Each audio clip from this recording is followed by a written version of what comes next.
Les doy la más cordial bienvenida. Muy buenos días a todas y a todos.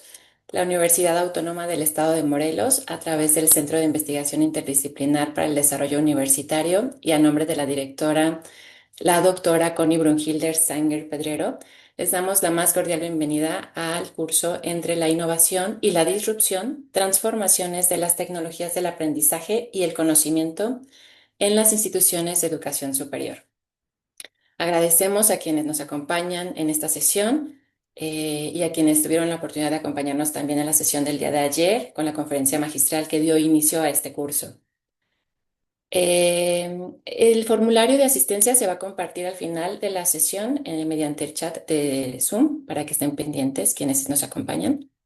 Y el día de hoy tenemos la sesión titulada Retos y desafíos de las instituciones de educación superior ante las innovaciones tecnológicas, específicamente la inteligencia artificial generativa, impartida por el doctor Víctor Jesús Rendón Casales, a quien agradezco la presencia y a quien me voy a permitir presentar. Él es doctor y maestro en ciencias con especialidad en investigaciones educativas por el Departamento de Investigaciones Educativas del Centro de Investigación y de Estudios Avanzados del Instituto Politécnico Nacional, así como candidato a investigador por el Sistema Nacional de Investigadores de la CECITI. Actualmente es coordinador de generación y diseminación del conocimiento en educación en la Coordinación de Evaluación, Innovación y Desarrollos Educativos de la UNAM. Asimismo, es docente en el programa de maestría y doctorado en ciencias médicas, odontológicas y de la salud de la UNAM, además de impartir clases en el sistema Universidad Abierta y Educación a Distancia en la Facultad de Filosofía y Letras de la UNAM. Tiene diversas publicaciones en temas relacionados con la formación docente, las prácticas de escritura académica y los usos de las tecnologías digitales. Adelante, doctor. Eh, ¿Qué tal a todas y todos? Buenos días. Pues es un gusto estar con todas y todos ustedes. Agradezco mucho a todos los que están organizando este tipo de eventos que me parece que son pues una oportunidad muy interesante, ¿no? Para dialogar, para pues, reflexionar en torno a estas nuevas, digamos que tendencias que están muy en boga en la actualidad aquí en México y en otras partes del mundo. Agradezco mucho a la doctora Ciainia, no sé si lo pronuncié bien, a Claudia y a Italia también que han estado en comunicación conmigo. Y bueno, pues voy a hacer una pequeña presentación. La idea es que vayamos haciendo un recorrido sobre cuestiones que em, en lo personal he estado, digamos que trabajando, pero obviamente el trabajo académico no se hace en solitario, sino como parte de equipos, ¿no? Entonces, lo que yo voy a mostrar también está, digamos que hecho de forma colaborativa, ¿sí? Aquí en la coordinación de evaluación, innovación y desarrollo educativos de la UNAM, y específicamente en la subdirección de movilización del conocimiento en educación. Entonces, voy a mostrar datos que de alguna manera son muy específicos y contextuales, pero obviamente también he retomado cosas de la literatura académica. El caso de la UNAM es como para nosotros pues el referente, que es donde estamos laborando, pero también tomarlo como pues, un punto de referencia tal cual, ¿no? De lo que puede ocurrir en otras instituciones de educación superior aquí en México, ¿no? Entonces también como para pensar, ¿no? Si también estas cosas que ocurren aquí posiblemente están ocurriendo en sus propias instituciones. Esta presentación va enfocada en el tema de la digitalización y las innovaciones.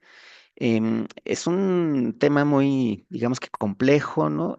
Tiene múltiples capas, de alguna manera, siento que esta parte de los cambios tecnológicos siempre van un paso adelante de nosotros, ¿no? Nosotros como investigadores, como académicos, como docentes también, estamos de alguna manera tratando de entender cómo estas herramientas pueden ser parte de nuestras actividades cotidianas, ¿sí? En este caso, en las educativas, pero generalmente hay un delay, ¿no? Un desfase, ¿no? En cuanto a nuestra apropiación y los cambios que ocurren ya a nivel de la herramienta, ¿no? Y es importante esto señalarlo porque es, precisamente este delay o este retardo, em, pues es una característica de entonces que está ocurriendo usos, digamos que reflexivos, críticos y que no podemos incorporar nada más las tecnologías por incorporarlas, ¿no? Hay que discutirlas, ¿no? Hay que analizarlas, hay que ver sus posibilidades o los affordances y entonces tomar ya ciertas posturas, ¿no? Bueno, voy a mostrarles en mi pantalla. Ahorita me dicen si se ven, ¿no? Espérenme tantitito. A ver, voy a hacer un compartir pantalla.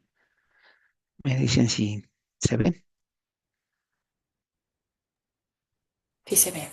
Bueno, em, digamos que me encantó la invitación a estar con ustedes porque trato de retomar muchas de las cosas que les digo, hemos estado desarrollando como equipo, pero también yo en mi propia trayectoria, ¿no? Entonces, hay una historia también, digamos que académica que me he estado forjando y he tratado de entender cómo las tecnologías, no solamente la inteligencia artificial, sino las tecnologías en general digitales, ¿no? Están incidiendo en lo que hacemos en la educación. Sí, entonces he estado de alguna manera conociendo lo que se hace o lo que algunas personas hacen o hacemos en diferentes niveles educativos, ¿no? Desde la educación básica hasta pues la educación universitaria, ¿no? Y he notado cosas muy, muy diferentes, incluso eh, han sido referentes empíricos de problemas más grandes, ¿no? Más estructurales, por así decirlo que, por ejemplo, se reflejaron al iniciar el confinamiento en pandemia y la digitalización, ¿no? Muchas cosas de las que investigamos fueron antes de la pandemia y resulta que cuando estuvo esta situación social, em, se estaban reflejando de forma mucho más evidente, ¿no? Entonces, bueno, voy a comentar un poco todas estas, digamos que diferentes etapas y me gustaría también pensar cuando hablamos de la inteligencia artificial ahora, pero sobre todo de esto, de lo que son las tecnologías, eh, me gusta pensarlo más bien, bueno, ¿de qué estamos hablando, no? O sea, ¿qué es esto de las tecnologías digitales? En algún momento se le llamó las TICs, ¿no? Que de alguna manera por qué están aquí, de dónde vienen, ¿no? Cuál es su trasfondo que tienen, ¿no? Y como herramienta o artefacto sociocultural, qué sistema de creencias, valores y digamos que formas de ver el mundo em, están impregnadas ahí, ¿no? Los seres humanos a lo largo de nuestra evolución, como especie, em, hemos delegado ciertas acciones, ciertas funciones, ciertos propósitos e intencionalidades en los objetos, ¿no? Y al momento de transformar el mundo, la naturaleza, digamos que pura, entre comillas, la estamos impregnando de nuestra esencia, ¿no? Entonces, desde que el ser humano empezó a hacer las primeras herramientas, ¿no? Para vivir en este mundo, para encontrar comida, para cazar, etcétera, le va dando un significado y lo va plasmando y va dejándolo de alguna manera de forma estable y duradera en un objeto material, ¿no? Entonces, mi pregunta es, bueno, ¿y estos objetos tan simpáticos, ¿no? Como son las computadoras, las tabletas, los celulares, em, todo esto que estamos utilizando actualmente, que le llamamos tecnologías digitales, ¿qué tienen, no? ¿Qué tienen impregnado, no? ¿Qué serie de elementos históricos ya tienen impregnados, no? Uno de los casos, pues, que me sorprende siempre que lo veo son las reglas, ¿no? Reglas estas métricas que se utilizan en las escuelas, ¿no? Las de plástico con sus, con sus números y sus rayitas, ¿no? Porque no solamente es un objeto como tal, de un material, de petróleo, sino tiene toda una serie de ideas y símbolos y de alguna manera una visión de lo que es la matemática y cómo podemos medir el mundo, ¿no? Entonces me parece fascinante ver de pronto este tipo de objetos que parecen tan cotidianos y que para muchos de los niños y niñas que están en la educación básica, en la primaria, por ejemplo, solamente las utilizan y ya. ¿No? Pero ¿cuántos de nosotros nos ponemos a reflexionar? Bueno, ¿y por qué pusieron ahí los números? ¿A quién se le ocurrió hacer eso, ¿no? ¿Qué sistema de numérico está ahí, de todos los posibles que puede haber? ¿Por qué se utiliza ese, ¿no? Entonces, esto me hace pensar en que para hablar de tecnologías vale la pena empezar a ver lo que hay más atrás, ¿no? Primero quisiera pedirles a todas y todos los que puedan que me ayuden a hacer un pequeño ejercicio, ¿no? Describir tres ideas que le vienen a la mente cuando escuchan la frase tecnologías de la información y comunicación. Entonces, esto es vamos a hacer una nube de palabras en esta aplicación que se llama Mentimeter. Lo que tienen que hacer es meterse con su celular si tienen, o ahí está la, em, digamos que este, el URL para meterse a esta pequeña encuesta y escribir tres ideas que les vienen a la mente así muy puntuales, ¿no? Puede ser frases o palabras para precisamente hacer una nube, ¿no? Entonces, ¿qué es esto? ¿Qué les viene a ustedes primero a la mente cuando escuchan la palabra de la frase tecnologías de la información y comunicación? Entonces, vamos a darnos un par de minutos para que se puede escanear directamente del celular si lo acercan em, a la pantalla, ¿no? Al QR que está. Se abre y les pueden poner tres, digamos que alternativas, ¿no? Entonces, vamos a dar unos minutitos, un par de minutos y me van comentando, haciendo una reacción aquí en el chat cuando ya, hayan hecho eso.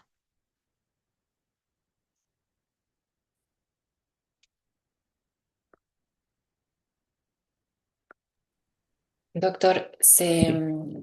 se perdió un poquito el QR. Si es tan amable, Ah, también le pediría, si es que puede copiar el enlace de el link y ponerlo en el chat, también nos ayudaría mucho para quienes no puedan hacerle leer el código QR. Gracias. exactamente, ahí está. Muchas gracias. Sí, lo voy a volver a presentar, es que lo quité la presentación más bien, ¿no?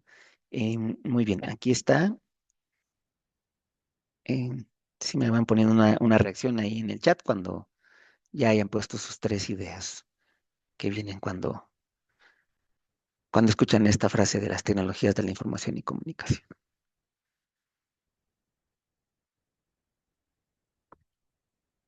El día de ayer estuve en un espacio aquí de la UNAM, eh, em, donde eh, tuvimos la oportunidad de una compañera y yo de presentar un material educativo que le llamamos caja de herramientas para materiales para la práctica docente.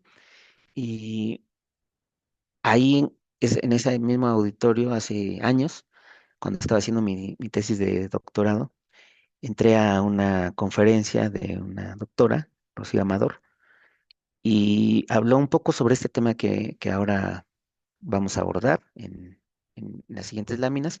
Se me hizo tan curioso y tan, digamos que, esta coincidencia, pues, ¿no? De justo en ese lugar cuando yo realmente entendí esto que les estoy comentando, la potencia de pensar en las herramientas, no como están ahora, sino también empezarlas a deconstruir. Y, y hoy pues tengo la oportunidad también de compartir una idea similar a lo que yo vi hace años, ¿no? Entonces, bueno, aquí ya van, poniendo las cosas. Vamos a ver aquí en el, en la pantalla, vamos a ir viendo cómo va así, no sé si se alcanza a ver la nube de palabras,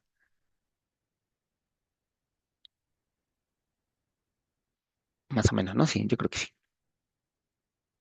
Sí, se está viendo, doctor. Muy bien, entonces, Gracias. digamos que estamos casi todos los que ya participamos en esta reunión, viendo ciertas ideas, ¿no? Que nos dan esta cuestión de las tecnologías de la información y comunicación, la más grande es la innovación, ¿no? Herramientas digitales también, computadora, internet, ¿no?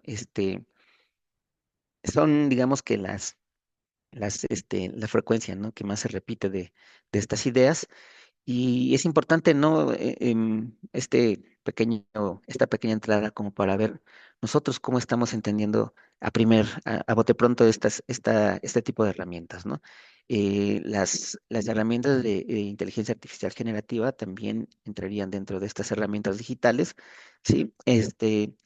Pero justo, ¿no? Vemos que hay esta, digamos que tendencia a apreciarlas como herramientas de innovación y donde también son herramientas que son prescindiblemente, este, que se requiere pues el uso de la internet y la computadora como una herramienta, digamos que de referencia, ¿no? Vemos que hay ideas en el sentido de revolución, ¿no? De la innovación, recursos digitales, smartphones, procesamiento, comunicación, redes, ¿no? Programas, foros, educación, nuevamente, innovación docente, computadoras, MOOCs, ¿no? Aquí también tecnología, avance, ¿no? Entonces, justo, digamos que si ustedes se ponen a pensar en como cuál es la tendencia hacia dónde se va viendo la idea de las tecnologías, ¿no? Está muy relacionada precisamente con la innovación y los cambios, ¿no? Para nosotros como académicos es importante reflexionar en estas ideas que están circulando, porque, digamos, si bien nosotros ahora en este ejercicio compartimos ciertas apreciaciones, estas apreciaciones vienen de un lugar también, ¿no? No son 100% nuestras ni son 100% originales, ¿no? Entonces, vale la pena pensar de dónde vienen estas ideas que nosotros estamos asociando a lo que son las tecnologías, ¿no? Por ejemplo, aquí nadie puso algún tipo de apreciación, pues, negativa, ¿no? Como por ejemplo los fraudes, ¿no? Fraudes electrónicos, ¿no? O algo así que de alguna manera también puede ponernos en alerta, ¿no? En ciertas cosas, ¿no? Como extractivismo, por ejemplo, de información, etcétera, ¿no? Entonces, estas grandes tendencias, estas grandes ideas vienen de alguna parte y justo para empezar esta presentación me gustaría un poco hacer esta reflexión, ¿no? Como de dónde podrían venir ideas como las que nosotros estamos plasmando en este ejercicio de Mentimeter, ¿no? Em, perdón, bueno, ya se ve otra vez la pantalla azul, supongo, ¿no? Em, Voy a seguir. Esta es la ruta que me gustaría compartir con ustedes, la idea de una genealogía de las tecnologías digitales, las culturas digitales como una cuestión ya más crítica y teórica, hablar un poco de cómo la pandemia ha impulsado o impulsó la digitalización y cómo esto nos lleva a entender por qué la inteligencia artificial generativa es actualmente una herramienta muy potente y que no surge de la nada, ¿no? En un vacío como tal, no es una innovación tecnológica per se, es decir, basada en el objeto, en este caso un software, sino más bien tiene como ciertos elementos contextuales y que la pandemia, por ejemplo, también fue de alguna manera una situación muy tributaria para que las inteligencias artificiales generativas pudieran desarrollarse como nosotros conocemos. Al final es donde voy a mostrar principalmente datos de aquí de la UNAM y me gustaría tener intercambio, diálogos con ustedes en cualquier tipo de reflexión que les venga a la mente o algún tipo de aclaración que sea pertinente pues abordar, ¿no? Eh, si vemos esta parte de la genealogía, vemos que realmente las tecnologías digitales vienen desde hace muchísimo tiempo. Ay, no sé si qué pasó aquí. Ahí está, ya. Sí, se ve el azul todavía, es que no sé qué le moví. Espero que sí. Bueno, Se ve. muy bien, ¿no? Entonces, digamos que estamos aquí arriba en la punta del iceberg pero hay ciertos, digamos que hitos para que nos lleven a esta parte, ¿no? Esta es una una forma de organizar esta genealogía, puede haber diferentes, ¿no? Yo me estoy basando en una obra de un crítico, Matelar, que hace la historia de las, digamos que, tecnologías, y me llama la atención y me gusta porque justo más que verlo como una evolución de los objetos, ¿no? De cómo se desarrollan los transistores y cómo se desarrollan, este, pues digamos que los microchips, más bien se enfoca en cómo la sociedad está permitiendo, favoreciendo que este tipo de tecnologías emerjan, ¿no? Por así decirlo, ¿no? Entonces, digamos que hay varios momentos, ¿no? Y esto viene desde hace muchísimos años, ¿no? Muchísimos, desde el siglo XVII y siglo XVIII, empieza este interés por matematizar a la sociedad y también a las personas y el pensamiento. Eh, Parecería que me voy muy atrás, pero quiero irlo comentando y pasarlo de alguna manera un poco rápido porque más que nada, pensar, por ejemplo, esta lógica del lenguaje binario no necesariamente es una lógica tecnológica computacional, sino viene desde una parte ya muy antigua y filosófica, por así decirlo, ¿no? Desde donde podemos ver y reducir y simplificar la realidad a solamente dos opciones, al cero y al uno, a lo que existe y lo que no existe, etcétera, ¿no? O sea, cómo reducir la complejidad a algo muy puntual, ¿no? Entonces, pues aquí en la pantalla podemos ver que desde el siglo XVII, estoy hablando de los años previos a la revolución industrial, también a las grandes revoluciones que existieron en algunas partes del mundo, ya se estaba pensando de esta manera, ¿no? ¿Cómo podemos nosotros esta gran complejidad sintetizarla de forma matemática, ¿no? Y la forma más simple de la matemática era este lenguaje binario de cero y uno, ¿no? ¿Por qué? Porque se creía que el lenguaje, digamos que el discurso como tal, era muy complejo y muy ambiguo, ¿no? Entonces no era claro, pero las matemáticas sí. Entonces, si reducimos toda la complejidad del lenguaje y la retórica, recuerden que la retórica era muy importante para la política, podemos reducir y ser muy simples, a solamente pensar en las opciones, existe o no existe, ¿no?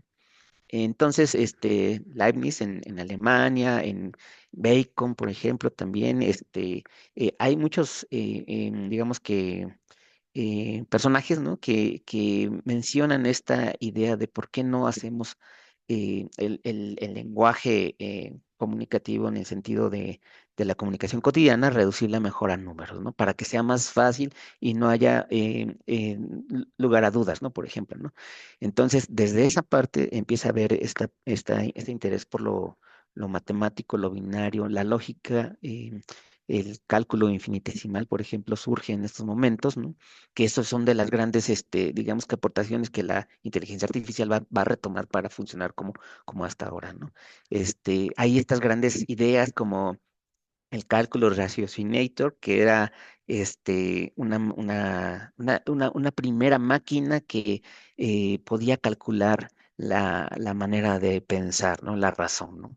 Entonces, desde ahí ya se viene prefigurando una idea de que existe alguna máquina que también piense, ¿no? Como había muchas, digamos que movimientos marítimos, también se hizo importante esta cuestión de hacer registros de la información, ¿no? Lo que le empezaron a llamar el mercado de datos, ¿no? De las mercancías, pues, ¿no? Registrar de alguna manera tiempos, mercancías, unidades, costos, etcétera, ¿no? Empieza a haber también este surgimiento de la administración como un aliado para para el Estado y para la política, ¿no? Se busca reducir ese lenguaje, digamos que plural de todas las personas, las sociedades, los dialectos, las razas, hacia un lenguaje común que era pues un lenguaje matemático. La estadística empieza a tomar forma, ¿no? Y empieza a ser parte de la ciencia y del comercio, del Estado. También se empieza a ver una organización del territorio, un mapeo, ¿no? Un mapeo del territorio que desde entonces, de alguna manera sirve para tomar decisiones desde arriba, ¿no? Es decir, todos estos planos y cartografías nos permiten a los gobernantes ver el panorama, ver la totalidad, ¿no? Pero también medirla, ¿no? Entonces, y al medirla se puede asignar, ¿no?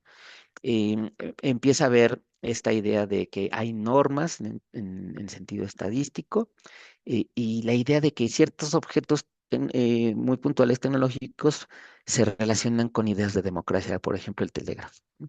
Em, en esta época, pues hay diferentes sucesos que ocurren, pero empieza a haber de alguna manera un espíritu social más que tecnológico aún, en el sentido como de las tecnologías digitales, pero sí ya una especie de filosofía, un ethos, ¿no? Que nos ayuda a entender de dónde viene esto que ahora llamamos inteligencia artificial.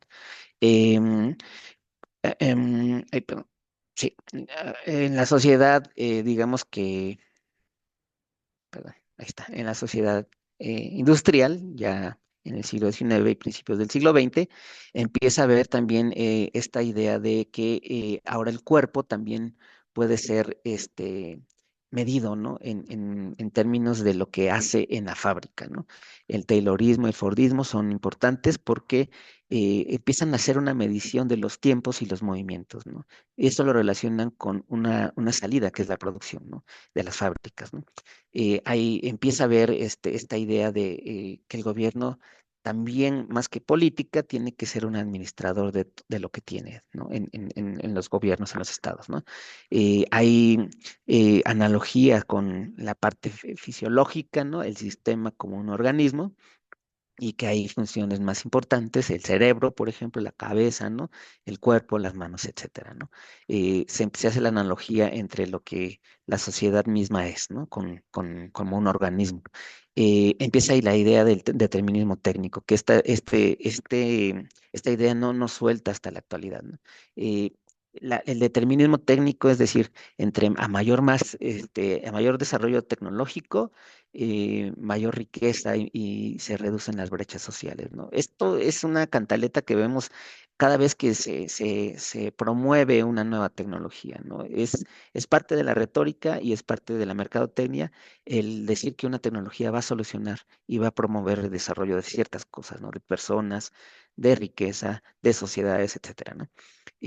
También esta idea de la teoría probabilística, que también es uno de los, digamos que, fundamentos de la inteligencia artificial, el concepto del hombre medio, o sea, la media, la campana de Gauss que ya se había inventado, no, en este caso el concepto de promedio se empieza a asociar más que nada a, este, digamos que a las características humanas, ¿no? Ya no al promedio de cosas, ni de tiempos, ni la cuestión física, sino a las características morales también. Entonces se hace la idea de lo que es normal, una persona normal y una persona anormal, que están en los extremos, ¿no? Pero en términos morales, ¿no?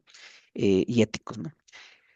También están las técnicas de marketing, empiezan a tener un buen impulso y esta idea de crear una biblioteca universal, ¿no? Un libro del saber, donde toda la información esté al alcance, ¿no? De ahí que se empiecen a crear los primeros sistemas de clasificación bibliotecaria, con la idea de que la existencia de una sociedad intelectual de naciones, ¿no? Entonces se le empieza a dar más auge a la academia, a la cientificidad, y justo todo esto impregnado de este espíritu positivista, ¿no? Que se crea a partir de los grandes hallazgos y que se traslada a todas las actividades humanas, ¿no? Em, Estos ya estamos hablando del siglo, finales del siglo XIX y principios del siglo XX, ¿no? En la primera mitad del siglo XX, ¿no? Eh, Otra de las cosas que Matalard habla sobre estos cambios, digamos que en las sociedades, es cómo digamos que existe un proceso de despolitización de la información, ¿no? La información se empieza a ver como un objeto, se empieza a pensar en este gran sistema administrativo, ¿sí? Matemático, no como un insumo para el conocimiento en el sentido de la palabra etimológica de información, que es dar forma, informar al conocimiento, sino más bien como digamos, como la materia prima, y esa materia prima que se reduce también a un dato numérico, ¿no? Se empieza a pensar la información más que nada de manera numérica y con la creencia de que los números no tienen intencionalidades ni ideología, ni sesgos, ni eh, subjetividad, ¿no? Eh, Esto, pues, posteriormente fue muy debatido por todo lo que ocurrió precisamente en el siglo XX, ¿no? Todas las atrocidades en diferentes regiones del orbe, que estaban precisamente basadas en estas ideas aparentemente objetivas de la realidad, ¿no? Se están hablando aquí, por ejemplo, ya empieza a retomarse otra vez esta idea de que puede haber máquinas universales que resuelvan diferente tipo de aspectos de problemáticas, ¿no? Esas máquinas, para que sean universales, que eso es lo que, por ejemplo, Alan Turing, digamos que aporta, es la idea de que la máquina como tal, el objeto, va a hacer ciertos procedimientos, pero a partir de ciertas entradas, ¿no? O estas tarjetas de indicaciones, ¿no? O de algoritmos, ¿no? Como tal, ¿no? Entonces cambias la tarjeta, que sería un sinónimo ahora, como lo conocemos, del software. La máquina es la misma, pero lo que va a hacer va a depender de lo que le metas como tarjeta para que la lea, ¿no? Entonces, la idea es de que esta máquina puede ser, digamos que una máquina que tenga la capacidad de procesar información y dar un resultado a partir de la información que le metes, ¿no? Pero esta información son cosas numéricas nada más, ¿no? Entonces empieza aquí a ver esta idea de que la comunicación y la información se reducen a matemáticas, ¿no? Y ahí es donde viene la teoría matemática de la comunicación y de la información, ¿no? Donde solamente se reduce esta riqueza contextual que tenemos los seres humanos al comunicarnos y al hablar, por ejemplo, a solamente tres grandes momentos, ¿no? Tres grandes sistemas. El input, el procesamiento y el output, ¿no? Entonces, y ver a la comunicación en términos de emisor y receptor, ¿no? En el fondo, una simplificación de lo que es la comunicación y el lenguaje. Y también nuevamente con relaciones muy lineales, ¿no? De un lado a otro, ¿no? De qué afecta a otro, ¿no? Entonces aquí, por ejemplo, tenemos el modelo de la teoría matemática de la información de Shannon, ¿no? Donde también nos empiezan a tomar en cuenta que la información ya no es este conocimiento, sino estos saberes, sino es un producto numérico. Y todo esto da pie, pues, precisamente al surgimiento de la cibernética y los sistemas de feedback, que es donde ya se empieza a desarrollar más esto que le llaman las primeras generaciones de inteligencia artificial, ¿no? No como la generativa, pero sí ya programas que podían ser capaces de realizar ciertas operaciones a través de los algoritmos que tenían en sus tarjetas, ¿no? Aquí hay pues una asociación muy grande en el conflicto bélico y geopolítico que hubo en la Segunda Guerra Mundial, ¿no? Entonces, en la Segunda Guerra Mundial y en la Guerra Fría, ¿no? Entre Estados Unidos y lo que era Rusia, ¿no? Em, los avances, curiosamente, los avances tecnológicos en cuanto a la computación se dieron, pues como ustedes saben, en el área de la milicia, ¿no? Entonces, surgió, por ejemplo, esto que se llama la National Security Act, que es una sinergia de diferentes actores, ya no solamente gubernamentales, sino también de la academia, pero también actores privados que entran a hacer operaciones de defensa, ¿no? Está esta idea de la interconexión de ordenadores en tiempo real y también como tal el nacimiento del término inteligencia artificial, ¿no? Es interesante aquí que, por ejemplo, esto que le llaman think tanks, son precisamente una manera de operar sobre problemáticas relacionadas, en este caso, con las operaciones militares, ¿no? Pero se les dieron bastantes recursos como para hacer, digamos que, desarrollos tecnológicos y estuvo, digamos que toda este contexto dirigido hacia tres áreas, ¿no? Primero, uno, lo que fue el sistema de defensa aéreo, ¿no? Le dieron mucha importancia a cómo poder hacer esto que se llama la guerra, digamos que a distancia. Obviamente el nacimiento de la segunda, de la bomba atómica, perdón, de las dos bombas atómicas, ¿no? También fue una cuestión sumamente importante que se le dio precisamente a la, mm, a estos think tanks, como tarea, y también en los sistemas digamos que de codificación y de decodificación pues obviamente de las, estrategias de los otros bandos, ¿no? Que estaban inmiscuidos en el conflicto geopolítico, ¿no? Entonces, se descifra, por ejemplo, esta máquina que se tenía en Alemania, que era la máquina Enigma, que era precisamente quienes codificaban las estrategias militares para que no se supiera cómo iban a bombardear, ¿no? Por ejemplo, ¿no? En este tiempo, después de la Segunda Guerra Mundial, también empieza la idea de las microtecnologías pues digamos, campo de batalla electrónico, ¿no? Este concepto se promovió principalmente en América Latina y Asia, ¿sí? Porque querían, pues de alguna manera, controlar lo que ocurría, ¿no? Políticamente en países como El Salvador, ¿no? Como Guatemala, ¿no?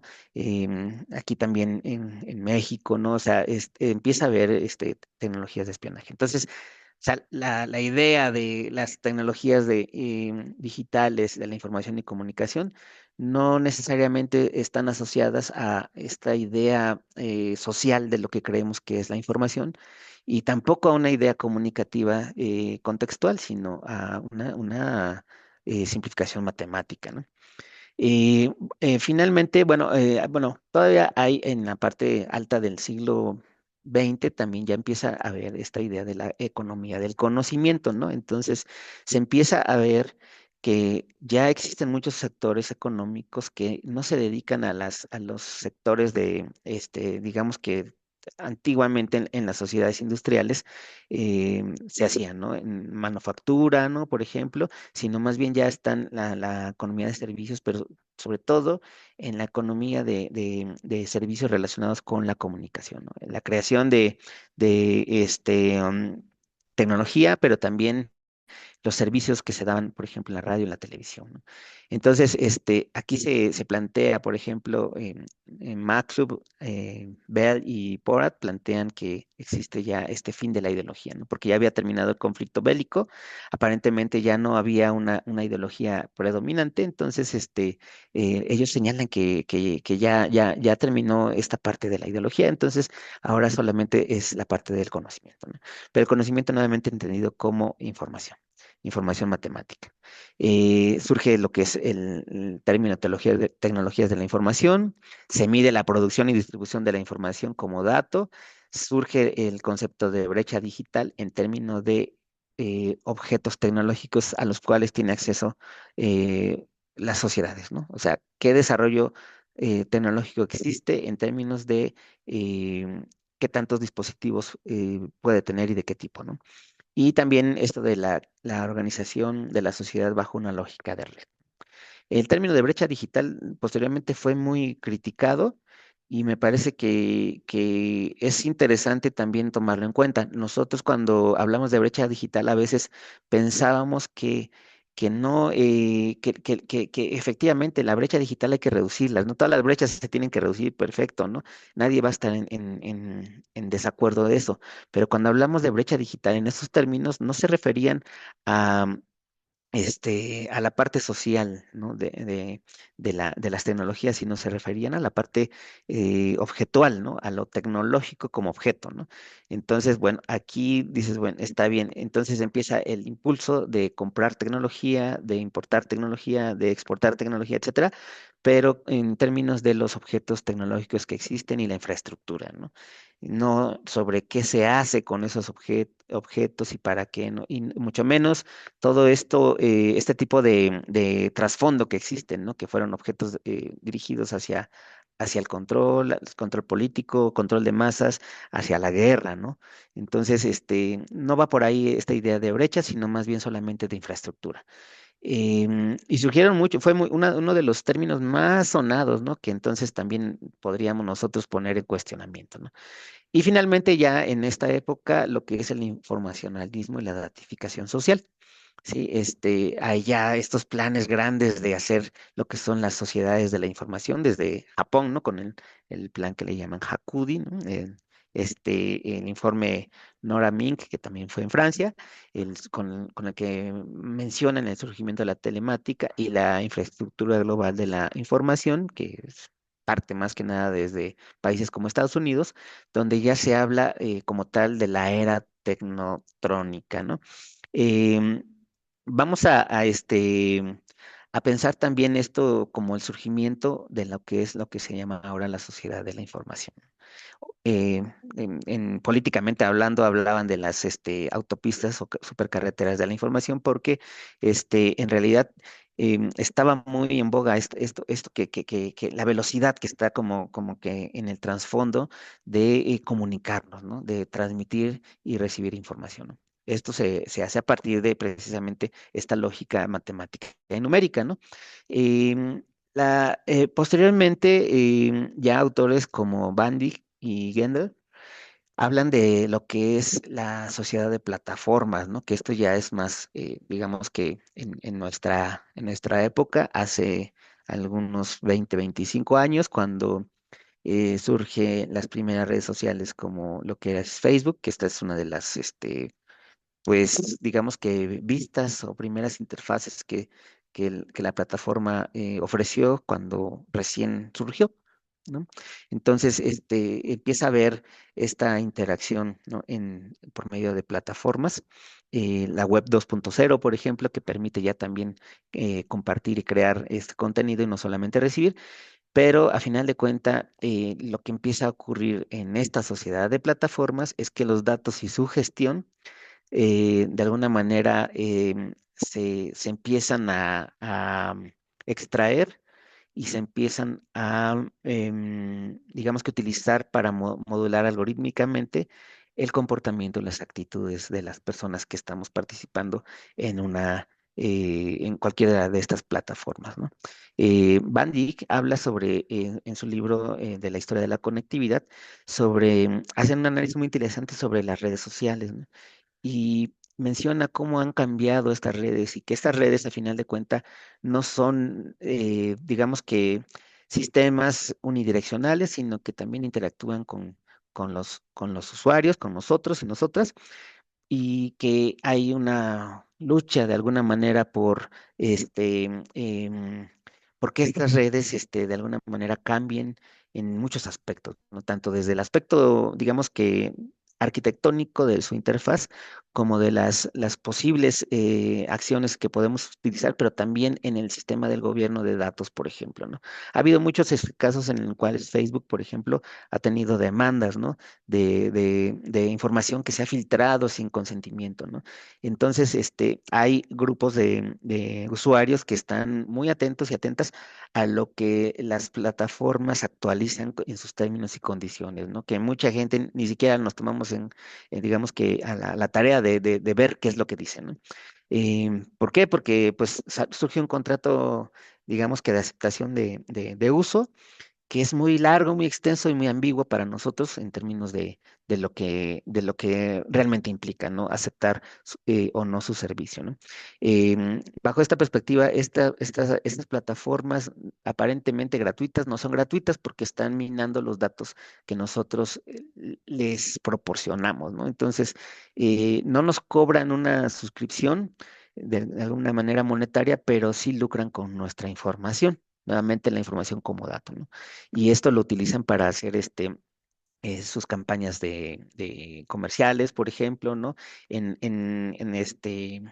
lo que le llaman los trending topics, también es importante considerarlo y no irse con la idea de que el hecho de que esté yo en una plataforma como TikTok o X, por ejemplo, y haga algo chistoso, ya se va a hacer un trending topic, ¿no? Hay un estudio muy interesante que se habla de o sea, cuáles tipos de noticias se vuelven tendencias y cuáles no. ¿No? Y no es banal, o sea, realmente, si tú quieres, por ejemplo, que la gente te vea, ampliar tu rango de alcance en una red social, tienes que pagar.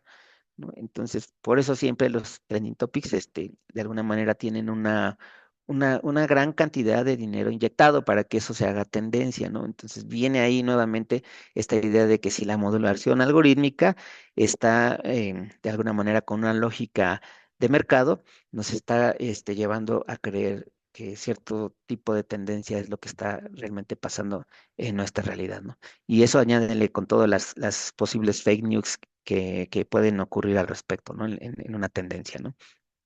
Como lo que ha pasado últimamente, ¿no? Aquí en México, los casos de violencia, ahora esta cuestión de los jóvenes también que tienen una nueva identidad, etcétera.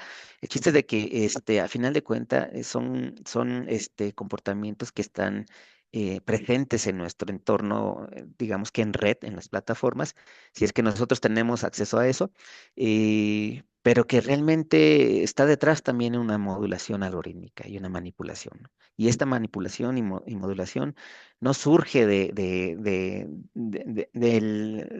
video del TikTok que se creó, sino surge de toda digamos que lógica, ¿no? Y una cuestión económica que se está inyectando a estas redes para que algo se haga tendencia, ¿no? Aquí algo que es interesante es ya cuando surgen las inteligencias artificiales, como las que hablamos en estos días, la IAG, ¿sí?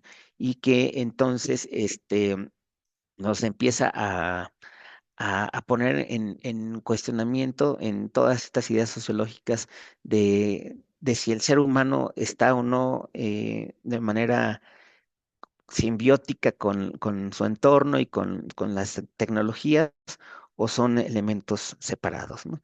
Entonces, nos vuelve a poner en problemas en cuanto a cómo estamos concibiendo ontológicamente la realidad ahora, ¿no? Si somos seres que estamos de alguna manera distantes o que hay una división entre lo que somos nosotros y los objetos, o que estamos teniendo relaciones, o que incluso somos una misma unidad, ¿no? Aquí es donde teóricamente pues tenemos que tomar posturas de alguna manera críticas, ¿no? Sobre cómo estamos viendo nosotros la realidad, ¿no? Ya para cambiar ahora, bueno, digamos que hasta aquí, este recorrido histórico de esta, digamos que parte tecnológica, como para entender que las herramientas que estamos utilizando ahora, como la inteligencia artificial generativa, no son neutras, no son inocentes, funcionan muy opacas, ¿no? Esto de la caja negra. Y la caja negra no solamente en el sentido de cómo hacen el procesamiento y la respuesta que tú le solicitas mediante los prompts, sino más bien de cómo están utilizando los datos y cómo están lucrando con los datos, ¿no? Y cómo están de alguna manera modulando algorítmicamente nuestro comportamiento sin nosotros siquiera saberlo, ¿no?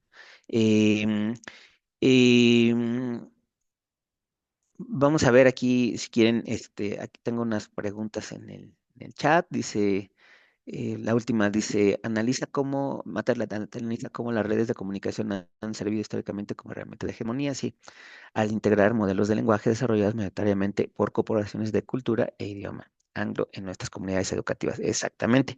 Estamos automatizando la transferencia de una visión y una lógica de pensamiento específicas, profundizando la dependencia tecnológica que tanto critica Matelar. Y bueno, aquí la idea es en esta em,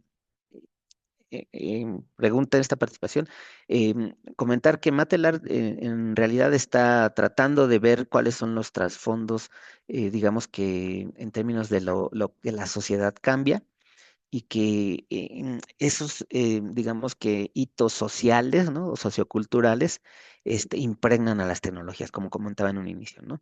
O sea, las tecnologías, el objeto, el diseño actual de una tecnología no surge ahora, ¿no? Ya tiene una serie de capas que, digamos, que consolidan o cristalizan ciertas visiones, como lo comentan aquí, ciertas lógicas, efectivamente, y ciertas, digamos que visiones de la realidad, ciertos usos, incluso ciertas formas de ser y hacer.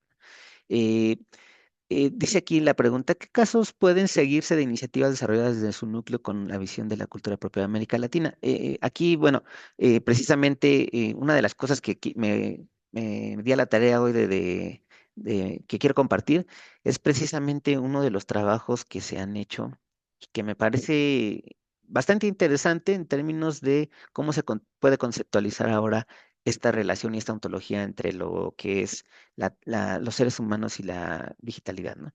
Em, Quizá algunos de ustedes conocen, por ejemplo, la teoría del actor Red de Bruno Latour bueno, pues varios de los, digamos que de su equipo de trabajo, donde se habla, ¿no? De que las tecnologías y los seres humanos ya no están de alguna manera jerarquizados de forma diferente, donde el ser humano es el humanismo, por así decirlo, es el centro y también en lo que está en alto en la jerarquía, ¿no? Y que los objetos quedan como sustrato, ¿no?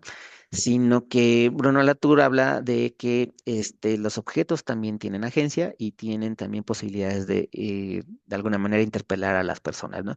Esa a mí me parecía una de las formas bien interesantes de entender una nueva ontología con las inteligencias, ¿no?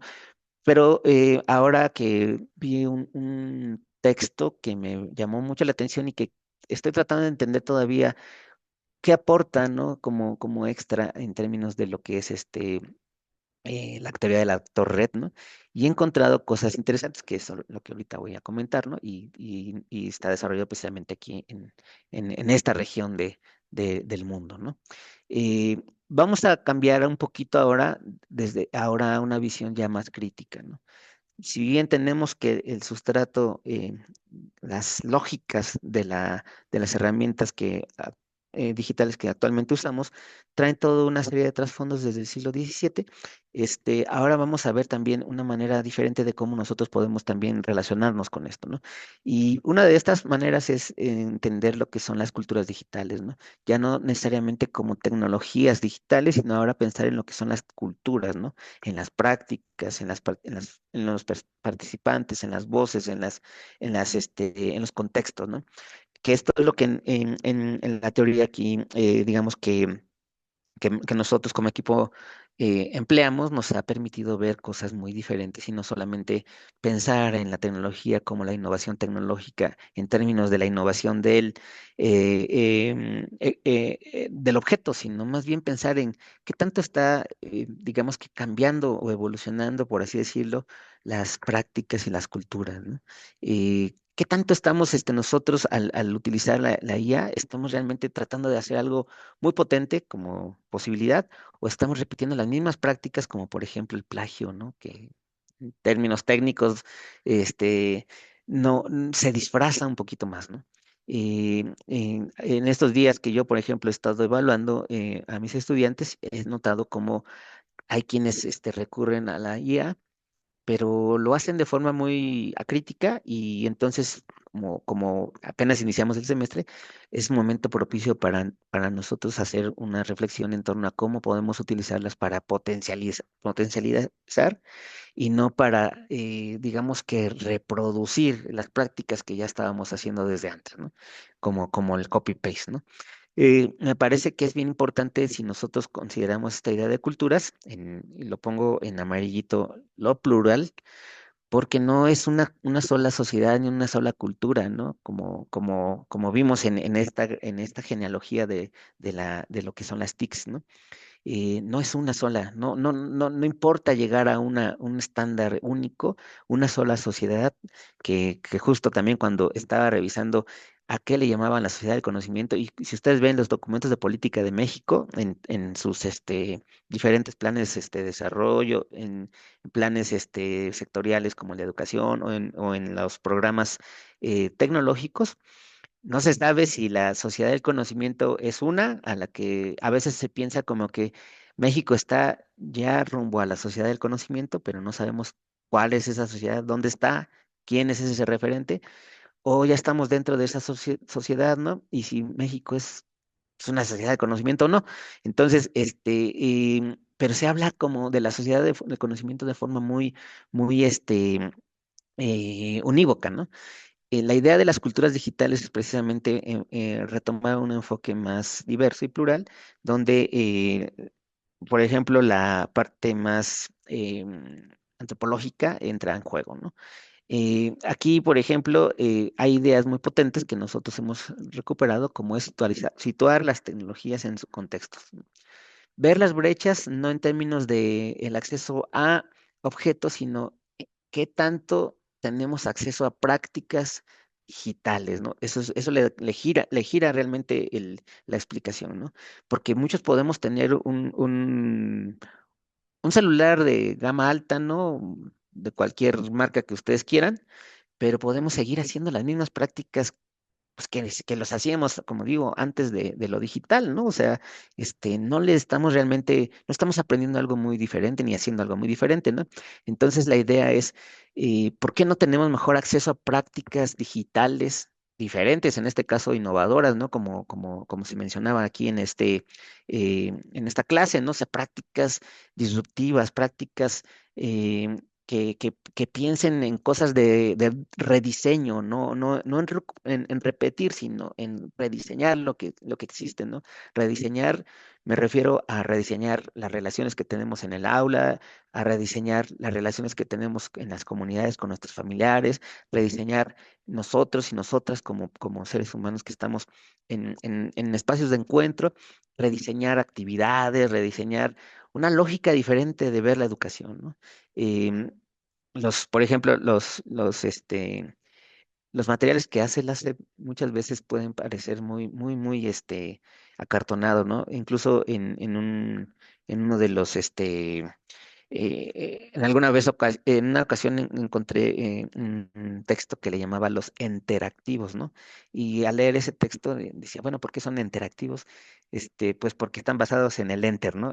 O sea, realmente no hay una interactividad como las culturas digitales y este etos de la interacción y de digamos que de la multimodalidad y del hipertexto, etcétera, nos permiten, ¿no? Sino simplemente son materiales que se resuelven apachurrando la tecla Enter, ¿no? Entonces, más que interactivos, son interactivos, ¿no? ¿Por qué no cambiamos esto, ¿no? ¿Por qué no intentamos hacer prácticas digitales diferentes? Aquí la parte también de las culturas digitales retoma mucho la agencia, la apropiación y la diversidad de experiencias. Y pasa de lo que también critica de esta idea de nativo digital, la pluralidad de voces, ¿no? En la cultura participativa y lo que llaman el prosumidor, que es una nueva figura de alguien que tanto es consumidor de la información, pero también produce información, ¿no? Y la idea de las multiliteracidades, que es diferentes maneras de comunicarnos, de representarnos y no basarnos solamente en una visión matemática. Em, Aquí, por ejemplo, tenemos un ejemplo de, a ver, permítame tantito, voy a compartir el sonido. Está. De lo que hablan en estos estudios de las culturas digitales, y hay la idea del remix, por ejemplo, como una nueva forma de escritura popular, ¿no? Entre los jóvenes principalmente, ¿no? Son estos, digamos que producciones que se hacen de forma mezclada, ¿no? Entre diferentes elementos de la cultura popular que existen, ¿no? Aporta, digamos que, elementos que los jóvenes de alguna manera conocen y con los cuales se identifican, ¿no? Está esta imagen, ¿no? Y este, por ejemplo, utilizar los productos digitales para el aprendizaje, ¿no? Que este es un video muy interesante El otro día estuve viendo de Pocoyo, que es una serie española para niños. Pues una flipé, influencer. ¿vale? O sea, me pareció buenísima. O sea, me vi las 4 temporadas en un fin de... Y miras, no eres un poco mayorcita para estar viendo Pocoyo. Vale, no vayas por ahí, ¿eh? Atento. Tú mira esta escena. Aquí Pocoyo ve un objeto misterioso a lo lejos. ¿Sí se escucha o no? ¿Sí se Ahorita, escucha, doctor? ahorita le puse Sí pausa. está escuchando. Quiero que vean que, por ejemplo, esta es otra manera también de entender cómo podemos hacer un producto digital y educativo utilizando lo que es esta parte multimodal. Si bien es digamos que es una manera de también nosotros tener comunicación con nuestros estudiantes en su mundo de vida, ¿no? Que utilizan las redes sociales, ¿no? Entonces voy a seguir con el video unos minutitos más, pero quiero que vean cómo hace TikToker o influencer hace un análisis bien interesante de lo que es una serie para niños, ¿no? Y niñas. Corre hacia él, lo coge, vuelve hacia nosotros y nos lo enseña. Esta secuencia me parece una obra maestra. Quizá esto a ti te parece una chorrada, pero vamos a compararla con otra serie en la que un niño encuentra un objeto. Claro, simplemente lo encuentra, que es lo normal, pero es más aburrida. Lo cual es bastante llamativo teniendo en cuenta que esta serie ocurre en una habitación llena de juguetes y colores y Pocoyo ocurre en mitad de un fondo blanco. Pero es que aquí el fondo blanco adquiere muchísima profundidad y dinamismo con una cosa tan sencilla como la posición de los objetos. Pues esto es solo el principio. Pocoyo está llena de giros de cámaras, juegos de distancia, cambios de perspectivas, ultra zooms, un montón de recursos espaciales buenísimos que la convierten en una serie única y que para mí tienen que ver con arquitectura. Vamos a verlos. Tú fíjate en esta escena. Aquí vemos a Pocoyo en un picnic. O sea, hay un mantel, una tetera, un sándwich, unas galletas. O sea, se entiende que estamos en un exterior. Vale, pues ahora mira esta otra escena. Aquí vemos una cama, así que entendemos que estamos en un interior. El fondo en ambos casos es blanco, pero tu imaginación reconstruye el espacio exterior del picnic o el interior de la habitación. Vale, pues en cada capítulo estamos viviendo un viaje súper dadaísta de mezcla de interiores y exteriores, todo representado con elementos súper sencillos. Hay veces que estamos dentro y fuera a la vez. Pues esto es uno de los recursos espaciales más bonitos que usan en Pocoyo y que se usa mucho en arquitectura. Por ejemplo, Eh, ya, nada más quería comentar cómo se puede utilizar esta manera de concebir lo que son las culturas, digamos que digitales en plural, a través de estas dos formas de entender una práctica social diferente, ¿no? Que es el remix, ¿no? El remix y también digamos que el diseño de productos este, multimodales, ¿no? Em, ya, una de las cosas que quisiera también comentar aquí es esta idea de cómo la pandemia vino a desarrollar lo que son las inteligencias artificiales generativas, ¿no? La inteligencia como perdón, la pandemia COVID-19 como un punto acelerador de la digitalidad, ¿no? Aquí ya la digitalidad fue por defecto, no por opción.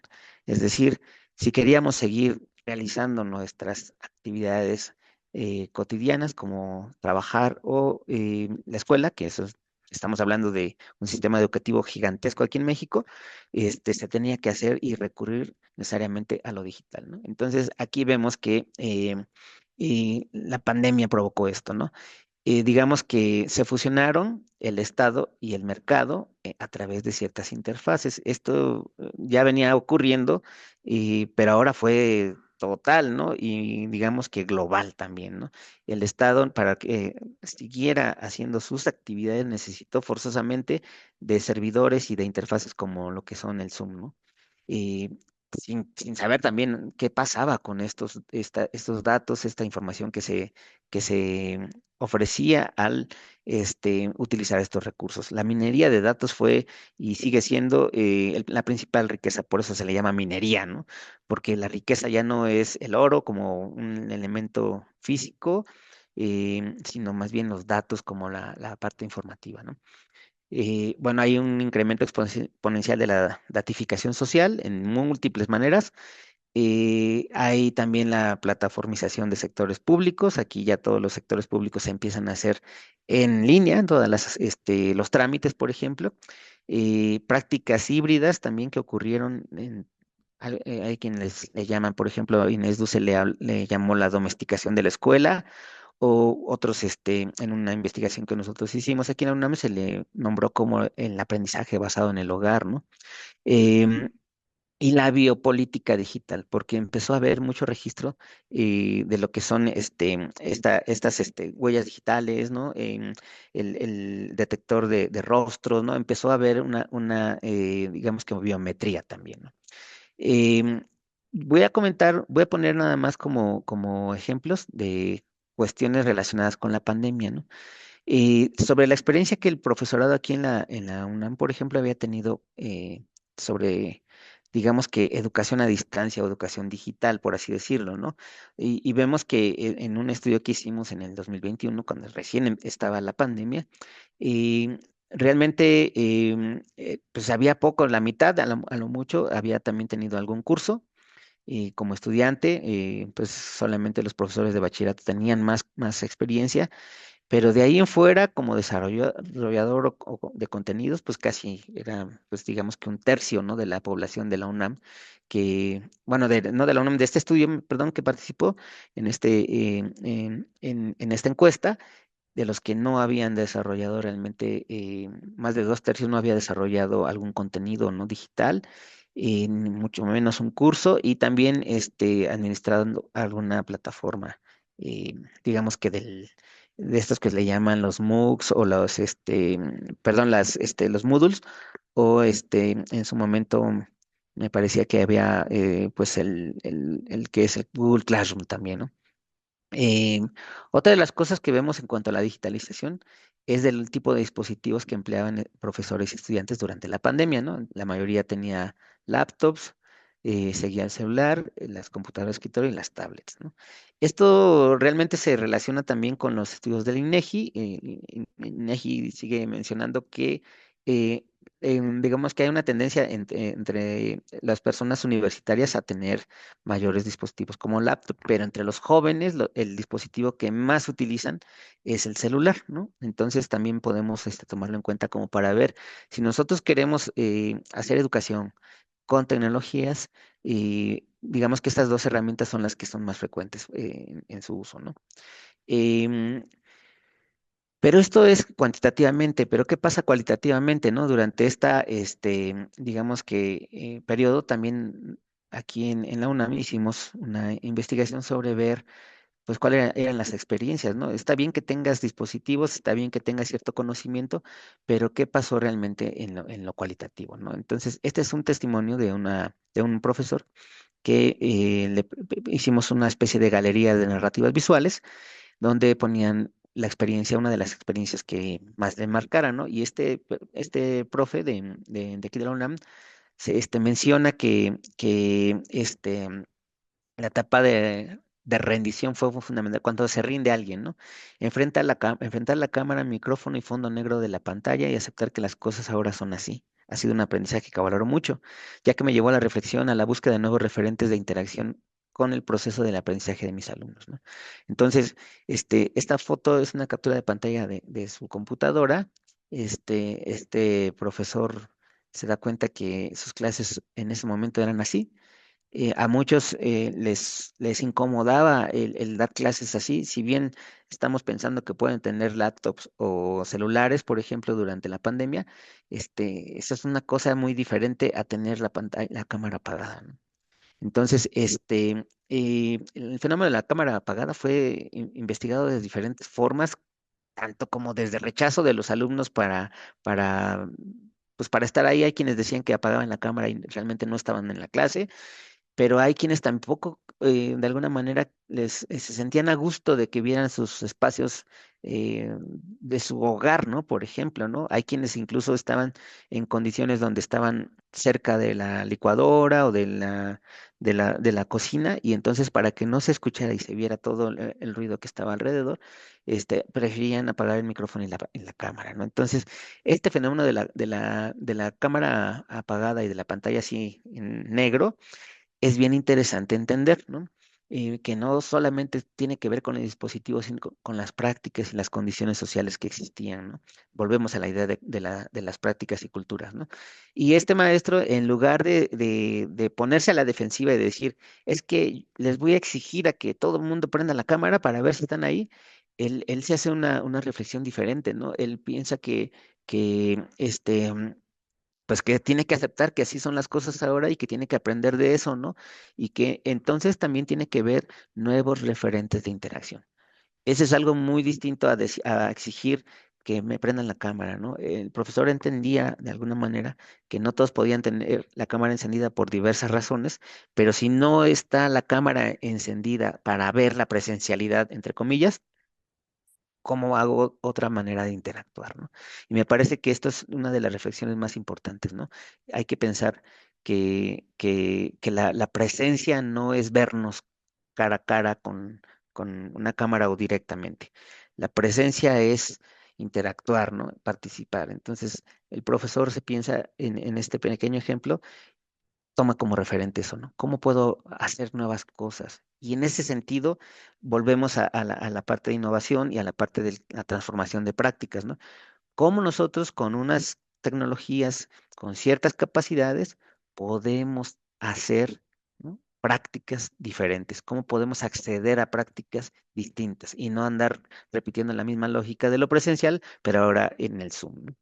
Em, Voy a pasar también en cuanto aquí a una de las tablas que hicimos también esto se llama el Observatorio de Datos de la UNAM, es un tablero interactivo y yo solamente le hice captura de pantalla a lo que, estas son percepciones, ¿sí? O sea, cómo perciben estudiantes y docentes la siguiente afirmación: las tecnologías generan desigualdad en las oportunidades de aprendizaje, ¿no? Y aquí tenemos durante la pandemia y después de la pandemia, bachillerato y licenciatura, y los que está arriba es los que están de acuerdo.